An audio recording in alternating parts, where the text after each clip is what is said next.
The Clever Dragon. What it is, what it ain't, and what it do.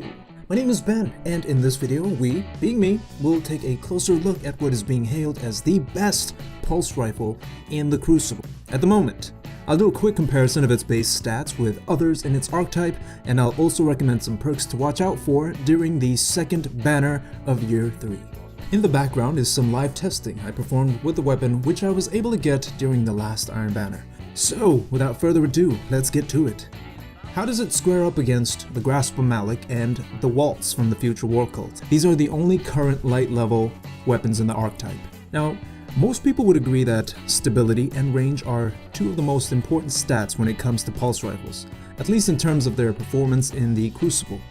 When compared to its counterparts in the archetype, the Clever Dragon stands at number 2 in terms of range, with Grasp of Malik coming in at number 1. Its base stability is also second in line to that of the Waltz, which comes in at number 1. Keep in mind though that these differences are minor, ranging no more than 5 points between the three weapons. When it comes to case-specific weapon performance, at the end of the day, we're all at the mercy of good old RNG. The perks of my current Clever Dragon are Outlaw, Appended Magazine, and Braced Frame. It's a laser beam, but I know that it can be better. The reason I prefer it over the Grasp of Malik at the moment is the sight. It is the classic red dot sight that I grew up on, or I should say, used during my time in Call of Duty. So, what are the best perk combinations to look out for? That's an excellent question. Here they are. For the first slot, keep an eye out for Counterbalance and or Feeding Frenzy. For the second selectable perk, keep an eye out for High Caliber Rounds. For the third selectable, Hand-Laid Stock, Braced Frame, and or Perfect Balance. I'm personally on the lookout for one with Counterbalance, High Caliber Rounds, and Perfect Balance.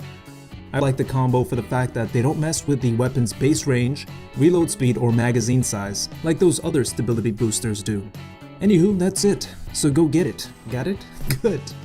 If you've already started Operation Farmage, let me know what roles you came across in the comments below, so I can despise you secretly. No, wait, who wrote that in my mental notes? I meant so I can be happy for you and stuff. We're a community, great gaming community, greatest gaming community in the world. What? Alright, I'll shut up. I'll have a Shenanigans episode featuring this weapon, and I will also have another Trials guide coming shortly. If you haven't seen the last video, I highly recommend you do so.